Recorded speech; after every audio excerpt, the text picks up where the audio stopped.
বন্ধুরা, সিটিসেল কি তাহলে আবারও চালু হয়ে গেল? হ্যাঁ বন্ধুরা, আপনারা ঠিকই শুনেছেন। অনেক বড় বড় টিভি চ্যানেল থেকে বলা হচ্ছে আগামী মাসের 15 তারিখে সিটিসেল আবারও বাংলাদেশে আসতে চলেছে। আপনাদের আবেগের ফোন সিটিসেল। তো সত্যিই কি আবারও সিটিসেল বাংলাদেশে আত্মপ্রকাশ করতে যাচ্ছে? আসল ঘটনাটা কি? কেন সিটিসেল এখন আসছে না? কেন সিটিসেল বন্ধ হয়েছিল? সিটিসেলের যাত্রাপথে কি কি বাধা পড়েছিল সেটা সম্পর্কে একটু জেনে নেব। 1989 সালে যাত্রা শুরু করে সিটিসেল এবং অল্প কিছুদিনের মধ্যে 30 লক্ষ মানুষের পরিবার হয়ে উঠেছিল। এই বিশাল পরিবারে তারা সিডিএমএ প্রযুক্তি দ্বারা তারা সার্ভিস দিচ্ছিল। সিডিএমএ হচ্ছে তাদের যে রিমটা ব্যবহার করা হতো সেটা। আমরা তো এখন সিম ব্যবহার করি, তাদের যে রিমটা ব্যবহার করা হতো সেটা শুধুমাত্র তাদের ফোনে ব্যবহার করা যেত, অন্য কোনো ফোনে ব্যবহার করা যেত না। এটা বাংলাদেশের প্রথম কোম্পানি হওয়ায় অন্য কোনো উপায় না পেয়ে সবাই সিটিসেলের দিকে ঝুঁকে পড়েছিল। ঝুঁকে পড়ার মূল শর্ত হচ্ছে তারা বিভিন্ন ধরনের অফার, সারা রাত ফ্রি, 25 পয়সা মিনিট, এগুলো দিয়ে সবাইকে আকৃষ্ট করেছিল।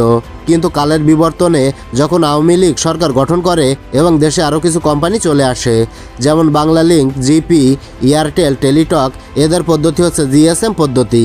এই জিএসএম পদ্ধতি আসার পর সবাই অন্যদিকে ঝুঁকে পড়ে এবং অন্য সিমগুলো কিনতে শুরু করে। যে সিমগুলো কিনতে হলে কোনো ফোন কিনতে হতো না, অন্য যে কোনো ফোনে সিমগুলো ব্যবহার করা যেত। কিন্তু সিটিসেল ইউজ করতে গেলে ডাইরেক্ট তাদের ফোনটাই কিনতে হতো, কারণ তাদেরটা ছিল রিম। তাই তখন সিটিসেল দুর্বল হয়ে পড়ে। তখন আওয়ামী লীগ সরকারের সাথে তাদের মনোমালিন্য সৃষ্টি হয়, কারণ সিটিসেল ছিল একজন বিএনপি নেতার কোম্পানি। তাই আওয়ামী লীগ ক্ষমতায় আসার পর সিটিসেলকে ব্যান করার সিদ্ধান্ত নেয়। সিটিসেলকে তারা কঠিন শর্তে বেঁধে ফেলে এবং সিটিসেলকে ফাইনালি ব্যান করে দেয়। সিটিসেল বন্ধ হওয়ার পর তারা দাবি তোলে যে রাজনৈতিক কারণে সিটিসেল বন্ধ করে দেওয়া হয়েছে।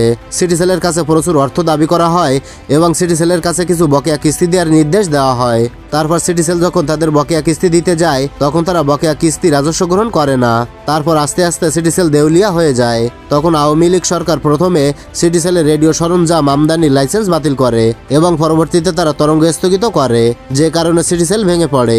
এভাবে সিটিসেলের নাম মুছে যেতে থাকে, বিলুপ্তের পথে চলে যায়। তখন সিটিসেলের অনেক কর্মী কর্মহীন হয়ে পড়ে এবং তার সাথে সাথে গ্রাহকরাও ক্ষতিগ্রস্ত হয়।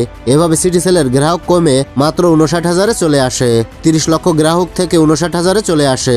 এভাবে গ্রাহক কমতে থাকে এবং সিটিসেল দেউলিয়া হয়ে যায়। কিন্তু আজকে আবারও তারা ফিরে আসার জন্য লাইসেন্সে আবেদন করেছে এবং আবেদনে তারা বলেছে রাজনৈতিক কারণে তাদের লাইসেন্স বাতিল করা হয়েছে, সেজন্য তারা বিচারের দাবি করেছে এবং তারা কোনো প্রকারই রাজস্ব দিতে আগ্রহী নয়।